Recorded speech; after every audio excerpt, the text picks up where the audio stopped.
Olá novamente, meus queridos amigos. Bom dia, boa tarde, boa noite, boa madrugada. Eita porra, eu fiz foi enrolar agora madrugada, mas faz parte. Turma, vamos lá para mais uma aula de Direito Penal. A gente está caminhando na parte geral do Código Penal. Você sabe que o Código Penal tem duas partes, a parte geral e a parte especial. E a gente está conversando sobre o artigo 1º e o artigo 120 do Código Penal. O artigo 1º ao 120, que é a parte geral do Código, ele foi todo reescrito em 1984. E ele fala o que é crime, o que é pena, fala a extinção da punibilidade, fala sobre efeitos da condenação, fala sobre a aplicação da lei penal. Então a gente está estudando sobre esses artigos. E agora a gente entrou na teoria da pena, que começa a partir do artigo artigo 33. Eu coloquei aí do artigo 33 ao 75, mas vai bem além. Eu coloquei do 33 ao 75 exatamente porque as nossas questões de hoje tratam desses artigos especificamente. Nas próximas eu pretendo colocar mais, como por exemplo, concurso de crimes. Turma, então, este é o simulado 9, coloquei uma pessoa jogando basquete, acertando aí na cesta, você acerta nas questões, e a gente começa a nossa primeira questão. Primeira questão de analista judiciário diz assim: a respeito das penas, julgue os itens a seguir. 1.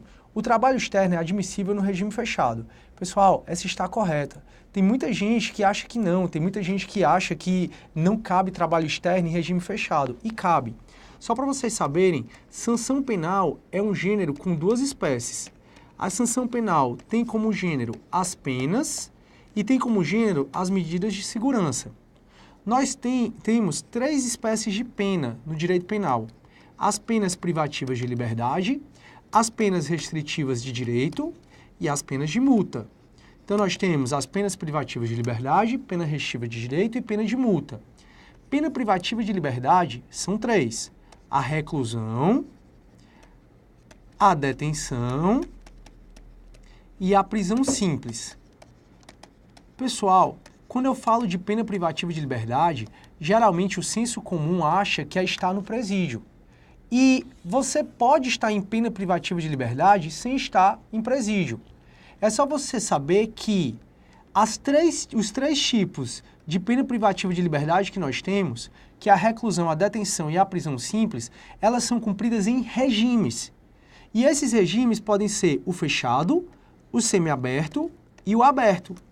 E o artigo 33 do Código Penal detalha o que é o regime fechado, o semiaberto e o aberto para a gente. O regime fechado é você estar em estabelecimento de segurança média ou máxima, ou seja, você está em presídio. Então, se você está em regime fechado, aqui sim, você está no presídio. Só que você pode estar numa colônia agrícola industrial ou estabelecimento similar. Isso é o regime semiaberto. Então, você pode estar cumprindo pena privativa de liberdade sem estar no presídio. Você só vai estar no presídio se você estiver em regime fechado. Mas as penas privativas de liberdade são cumpridas em três regimes, tirando a prisão simples, né, que é a das contravenções penais, que ela não tem regime fechado, como a gente já conversou em outros vídeos. Então, no regime fechado, estabelecimento de segurança média ou máxima são os presídios, semiaberto é colônia agrícola ou industrial ou estabelecimento similar, e no aberto é a casa de albergado. A casa de albergado, onde você sai todo dia para trabalhar ou estudar e volta para dormir na casa de albergado. Então veja que não necessariamente você precisa estar no presídio. Os três admitem trabalho externo, tanto o regime fechado, como o semiaberto, como o aberto. Os três admitem trabalho externo, então você pode estar na penitenciária e trabalhando fora. Algumas obras da Copa do Mundo foram feitas por presidiários. E é admissível o trabalho externo no regime fechado se for em serviço à obra pública. No semiaberto, é admissível o trabalho externo, ou seja, fora da colônia agrícola ou industrial, em serviço à obra pública ou privada. No fechado é que só pode ser obra pública ou serviço. Já semiaberto, serviço à obra pública ou privada. E o aberto? Uma das condições para você estar no aberto é você estar trabalhando ou estudando. Você tendo meios de prover a sua subsistência fora do estabelecimento prisional. Então, todos os regimes, o fechado, o semiaberto e o aberto, admitem o trabalho externo. E o aberto você precisa estar trabalhando para estar no aberto. Então, quando ele fala o trabalho externo é admissível no regime fechado, está correto, assim como o semiaberto, e é imprescindível no regime aberto. Em se tratando de reincidente em crime doloso, as penas restritivas de direito não podem ser autônomas. Está falso. Pessoal, como a gente está conversando, as penas restritivas de direito, existem três penas aqui no Brasil. E uma dessas penas que existem são as penas restritivas de direito. Então, nós temos as penas privativas de liberdade, as penas restritivas de direito e as penas de multa. Pessoal, As penas restritivas de direito, elas são autônomas. Isso significa que elas não são acessórias a nenhuma outra, elas são autônomas, elas existem por si só. Porém, se você ler o artigo 44 do Código Penal, ela vai dizer que a pena restritiva de direito, ela é uma pena autônoma, mas ela substitui a pena privativa de liberdade. E lá no artigo 44 tem os requisitos dessa substituição. Ou seja, não dá para o juiz aplicar para mim, pelo mesmo crime, pena privativa de liberdade e pena restritiva de direito ao mesmo tempo. Prestação de serviço à comunidade é uma pena restritiva de direito. Dá para cumprir pena privativa de liberdade e prestação de serviço à comunidade ao mesmo tempo? Não. Por quê? Porque a pena restritiva de direito, e tem 5 aí no artigo 44 do Código Penal, e tem mais 2 na Lei de Drogas, no artigo 28, as penas restritivas de direito, elas substituem as penas privativas de liberdade, de maneira que não dá para coexistir as duas ao mesmo tempo. Então, quando ele fala que, em se tratando de reincidente crime doloso, as penas restritivas de direito não são autônomas, está falso. As penas restritivas de direito, de acordo com o artigo 44 do Código Penal, sempre são autônomas. Então, está errado, até agora só a primeira está correta. São penas restritivas de direito a interdição temporária de direito, certo? As penas restritivas de direito, elas estão aqui no artigo 43 do Código Penal. E no artigo 43 do Código Penal, ele coloca os 5 tipos de pena restritiva de direito que existem. Professor, são 6. Na realidade, se você vê o inciso 3 e o inciso 6 fala a mesma coisa. Então, a interdição temporária de direito é uma pena restritiva de direito, correto? E o pagamento de multa? Pagamento de multa não é pena restritiva de direito. Pagamento de multa é uma pena autônoma. É pena restritiva de direito em relação a pagar a perda de bens e valores e a prestação pecuniária, mas não pagamento de multa. Então, a terceira está errada. 4. A limitação de final de semana é uma das penas restritivas de direito, correto, está no artigo 43 lá, como pena restritiva de direito, e consiste em permanecer em casa de albergado por 5 horas aos finais de semana. Está correto. Essa, pessoal, sobre a casa de albergado, sobre a limitação de final de semana, ela é basicamente o texto do artigo 48. A limitação de final de semana consiste na obrigação de permanecer aos sábados e aos domingos por 5 horas diárias em casa de albergado. Fazendo o quê? Assistindo curso, fazendo alguma coisa para reeducar. E de preferência essas 5 horas em horário de jogo e em horário de algum evento. Então, aqui o 4 está a letra do artigo 48. Então, está correto. Correto, questão item 1 e item 4, resposta correta, B de bola. Correto? Então, bora para a segunda questão. A segunda diz assim, ó. Ricardo foi preso em flagrante por crime de... Deixa eu botar para cá, pessoal, que está atrapalhando. Ricardo foi preso em flagrante pelo crime de estelionato em fevereiro de 2005, em Corumbá, Mato Grosso do Sul, sendo definitivamente condenado a 2 meses depois a pena de reclusão de 2 anos. Cumprida a condenação, resolveu ir ao Paraguai, visando novas oportunidades. Porém, desempregado, voltou a delinquir em solo estrangeiro, sendo condenado no mês de setembro de 2008 a pena de 3 anos por crime de roubo. Opa, a primeira condenação foi em 2005, beleza. E aí ele, no mês de setembro de 2008, ou seja, menos de 5 anos depois, ele foi condenado a pena de 3 anos por crime de roubo.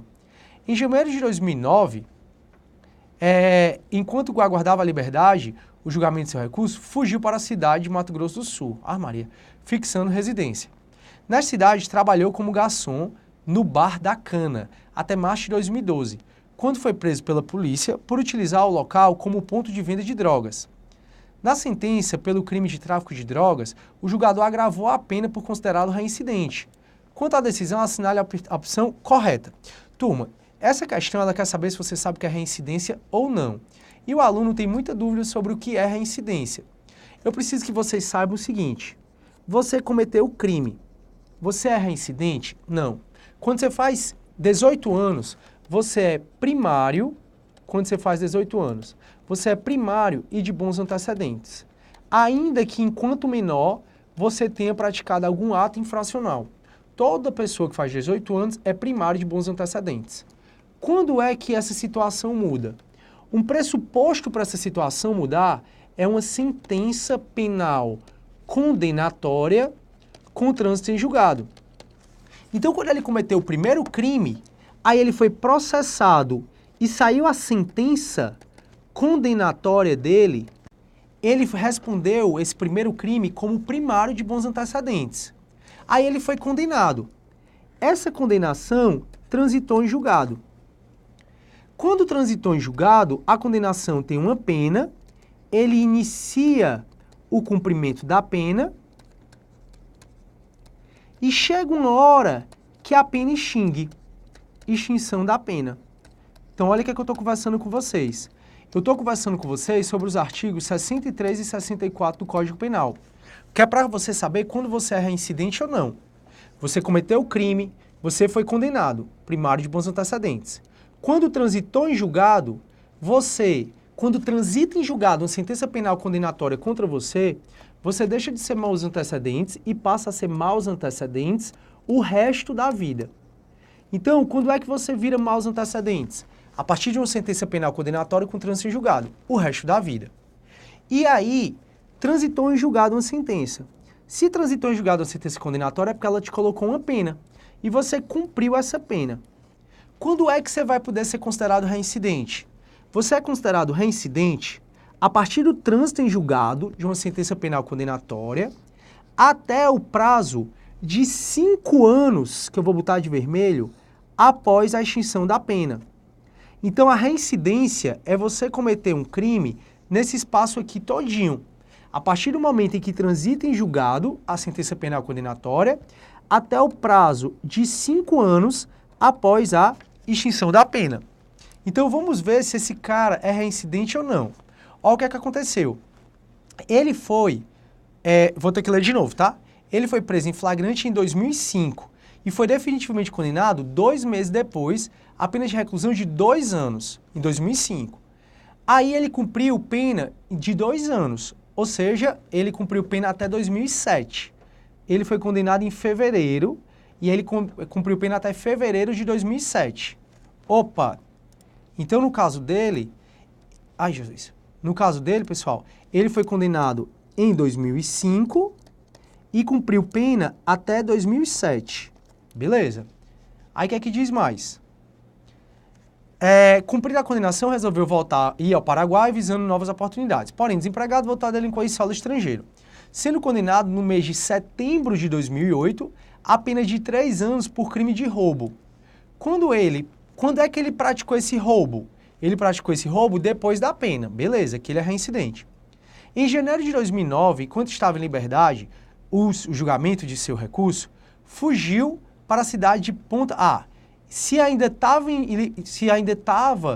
em julgamento pelo crime de roubo, o crime de roubo não pode ser considerado para fins de reincidência. Pode ser o primeiro crime, que ele foi preso definitivamente pelo crime de estelionato. Pelo estelionato, ele pode ser considerado reincidente.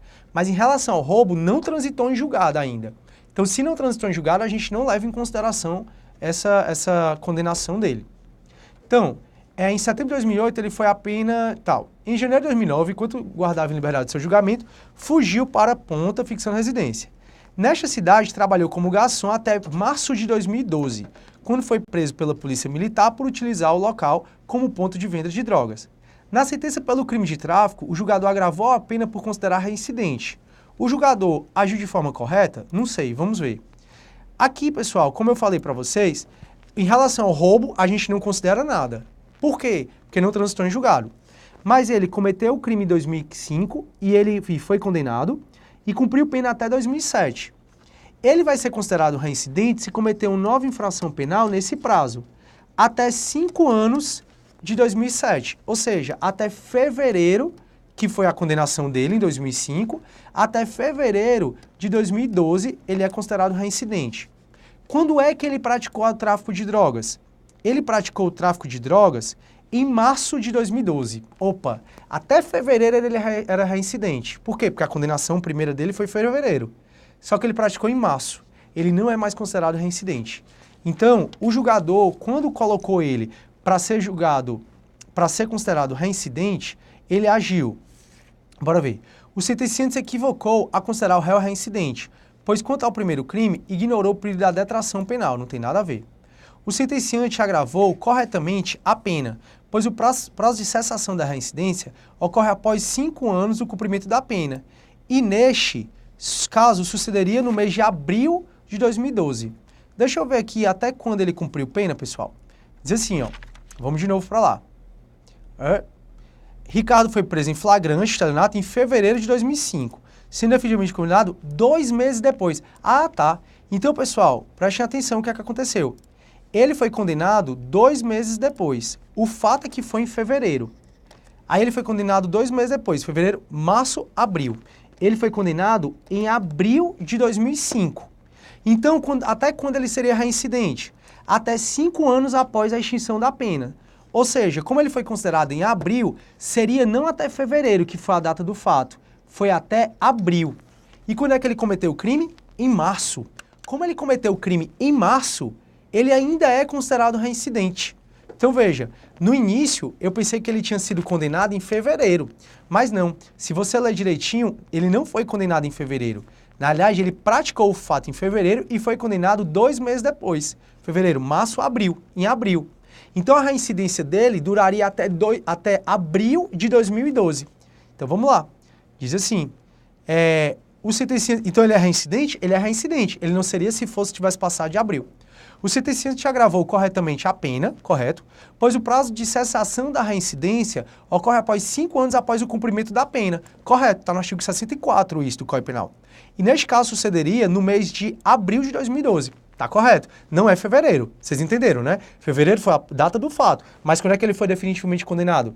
Em 2 meses depois. Ou seja, março, abril. Tá? A resposta B está correta. C, o sentenciante se equivocou, não, ele agiu correto.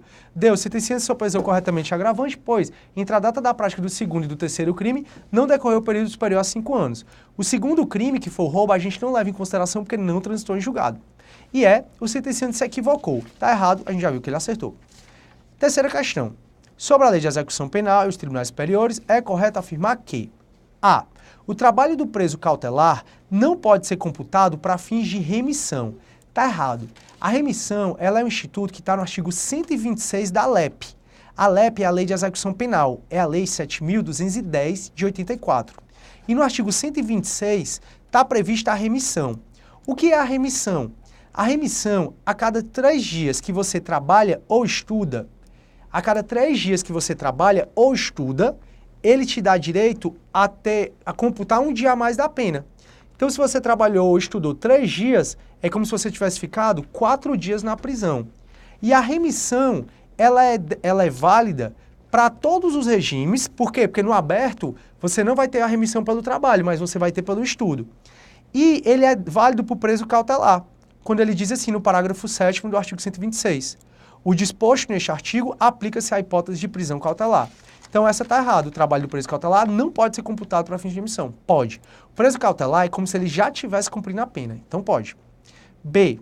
Artigo 126, parágrafo 7º. B. É impossível acumulação da remissão por estudo e por trabalho. Pessoal, falso. Você pode trabalhar uma parte do dia e estudar outra parte do dia e isso valer como remissão. Isso está também previsto no artigo 126 da LEP e está aqui no parágrafo 3º. Para fins de cumulação dos casos de remissão, ou seja, do trabalho e do estudo, as horas diárias de trabalho e de estudo serão definidas conforme se compatibilizarem. Então aqui diz que a remissão é você trabalhar a cada 3 dias de trabalho, né? Um dia de pena a cada 12 horas de frequência escolar. E a cada dia de trabalho. Você pode, por exemplo, trabalhar 5 horas e compensar o resto no estudo, ou vice-versa. Está errado, então, essa questão, quando ele diz é impossível a acumulação de remissão por estudo e por trabalho. Falso, está correto. Artigo 126, parágrafo 3º da LEP. C. O trabalho intramuros é o único passível de remissão. Falso. O artigo 126 não faz essa distinção. D. Não há previsão legal de remissão para o sentenciado em regime aberto. Falso. O sentenciado em regime aberto, ele pode sim se beneficiar pela remissão pelo estudo. Isso aqui está no parágrafo 6º do 126, quando ele diz assim, ó, o condenado que cumpre pena em regime aberto ou semiaberto, ou que usufrui de liberdade condicional, ou livramento condicional, poderão remir pela frequência a curso de ensino regular ou de educação profissional, parte do tempo da execução da pena ou do período de prova, conforme disposto no parágrafo. Então, é sim previsto a remissão para quem está no aberto e no semiaberto. Para você estar no aberto, você tem que trabalhar. Você vai beneficiar pela remissão por isso? Não. Mas você, se trabalhar e também estudar, você pode se beneficiar pela remissão, mesmo estando no aberto. Está no 126, parágrafo 6º da LEP. Então, pessoal, essa aí está errado. E outra coisa, turma, é só você frequentar a escola, tá? Não precisa nem que você tenha um bom rendimento escolar, para você ver. E aí, ó, o item A inclusive diz isso. O aproveitamento escolar insatisfatório não impede a remissão por estudo. Tá correto? Isso é jurisprudência. Não impede, basta comprovar que você estava comparecendo às aulas. Não precisa comprovar que você tem um bom comportamento, um bom rendimento escolar. O item E está correto. Quarta questão. No que concerne às penas restritivas de direito e à multa, é correto afirmar que a prestação pecuniária consiste no pagamento à vítima, a seus dependentes ou entidade pública ou privada com destinação social, de importância não inferior a 10 a 360 dias multa. Falso. Quem é calculado em dia multa é a multa. A prestação pecuniária ela é um tipo das 5 espécies de pena restritiva de direito que o Código traz. O Código, no artigo 43, o Código Penal, traz 5 espécies de pena restritiva de direito. Uma delas é a prestação pecuniária. E a prestação pecuniária é exatamente isso, é você pagar a vítima, a seus dependentes ou entidade de destinação social, o valor de 10 a 360 salários mínimos. E esse valor que você paga deduz de eventual reparação de dano que você tem que pagar, desde que coincidente os beneficiários. Isso está no artigo 45, parágrafo 1º. O único erro é dias multa. B. A pena de multa consiste no pagamento ao fundo penitenciário de quantia fixada na sentença calculada em dias multa. Correto? Será no mínimo de 10 e no máximo de 360 dias multa. Tá correto, pessoal? Isso é a letra do artigo 50. É exatamente o que diz o artigo 50. Então essa está correta. C. São autônomas e substituem a pena privativa de liberdade quando, entre outros requisitos, o réu não for reincidente em crime doloso, a culpabilidade dos antecedentes à conduta social e passional do agente, bem como os motivos e as circunstâncias, autorizar a concessão de benefícios e não foi indicada a suspensão condicional da pena. Pessoal, está dizendo que as penas restritivas de direito são autônomas e substituem as penas privativas de liberdade. Correto. Quando o réu não for reincidente em crime doloso, a culpabilidade dos antecedentes, tudo isso aqui está tudo correto. E está no artigo 44 do Código Penal. A única coisa que está errado, está aqui no artigo 44, ó, do Código Penal, que é o que diz quando é cabível. O que é que está errado? É dizer que não foi indicada a suspensão condicional da pena, que é o SUSI. Isso é o que torna errada a questão. Por quê? Porque depois que o juiz condena, ele tem que tentar converter a tua pena privativa de liberdade em pena restritiva de direito. Só se não der para converter, é que ele vai tentar fazer o SUSI. Então o SUSI, que está no 77, ele só é cabível se não for indicada a substituição do 44. A substituição de PPL, pena privativa de liberdade, por PRD. Então essa parte final está errada, porque isso não está como requisito no 44. E D, a prestação de serviço à comunidade ou entidade pública é aplicada a qualquer condenação. Falso. Tem que ser uma condenação no mínimo de 6 meses. Tem que ser uma condenação que o juiz te coloque uma condenação superior a 6 meses. Então 6 meses e 1 dia, e isso está no artigo 46 do Código Penal. E se a tua pena for superior a 1 ano, se o juiz te coloca para prestar serviço à comunidade, você tem que pagar 1 hora por dia de condenação. Então, se o juiz me condenou a 1 ano e meio de pena privativa de liberdade e ele substituiu por pena restritiva de direito prestação de serviço à comunidade, durante um ano e meio, 1 hora por dia, eu vou ter que prestar serviço à comunidade. Mas eu posso reduzir essa pena à metade, cumprindo 2 horas por dia. Basta você ler o artigo 46. Então, essa está errada. A resposta correta é a B de bola, pagamento de multa. E, finalmente, quinta questão diz assim. Mário e João são denunciados pela prática de um mesmo crime de estupro. Caio possuía condenação anterior definitiva pela prática de deserção, delito militar próprio, ao cumprimento de pena privativa de liberdade. Já Mário possuía uma condenação anterior com trânsito em julgado pela prática de um crime comum, com aplicação exclusiva de multa. Por fim, João possuía condenação pela prática de contravenção penal à pena privativa de liberdade. No momento da sentença, o juiz reconhece a agravante em relação aos 3 denunciados, considerando apenas a informação narrada, de acordo com o Código Penal, os advogados do réu. Pessoal, aqui é mais uma vez uma questão sobre reincidência. E aí você vai voltar para o artigo 63 e 64. O artigo 63 e 64, ele fala de quando é reincidente. Você já aprendeu comigo. E olha o que o 64 diz, ó. Para efeito de reincidência, não prevalece a condenação anterior se entre a data do cumprimento ou extinção e a infração posterior tiver decorrido tempo superior a 5 anos, que eu já conversei com vocês. Também não se consideram os crimes militares próprios ou políticos. Opa! Não se considera, para fins de reincidência, os crimes militares próprios ou políticos. Uma pessoa aqui, ó, aqui a gente tem o Mário e João, é praticado pelo crime de estupro. Caio, Caio, Mário e João. Caio possui uma condenação anterior pela prática de deserção, crime propriamente militar. Caio, ele é considerado reincidente? Não, porque não vale se for crime propriamente militar. Então, Caio não é reincidente.